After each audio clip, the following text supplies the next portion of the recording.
Hello and welcome to 3D Nato. In today's video, we are going to create this golf ball in Blender. The first thing I like to do is to set up the scene to work with millimeters. On Scene, go to Units and set Unit Scale to 0.001, and on Length, set it to millimeters. Let's create the base mesh. Press Shift+A to add, go to Mesh, and add an icosphere.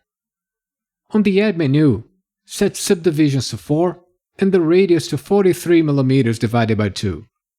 On Modifiers, add Modifier and add a Subdivision Surface modifier. Set Levels to 1 and apply the modifier.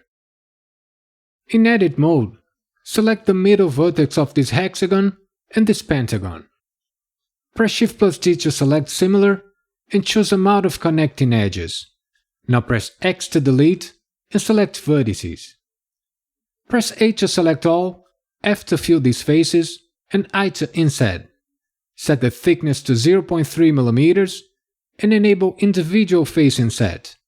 Now go to Loop Tools and select Circle. Let's make this a perfect sphere. Select all, press Shift+Alt+S to Sphere and set the factor to 1. Enable Face Selection and select the faces inside this hexagon and this pentagon. Now select Similar and choose Polygon Sides. Press Shift+Z to crease and set the factor to 1.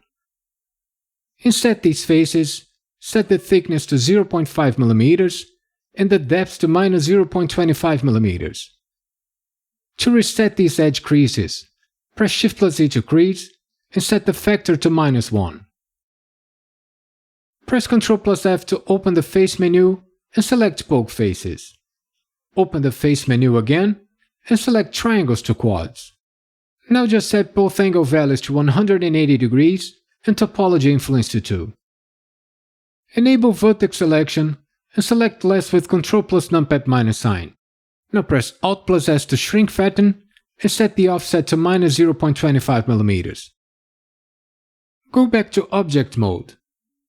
Press Ctrl+1 to add a Subdivision Surface modifier and right mouse to Shade Auto Smooth.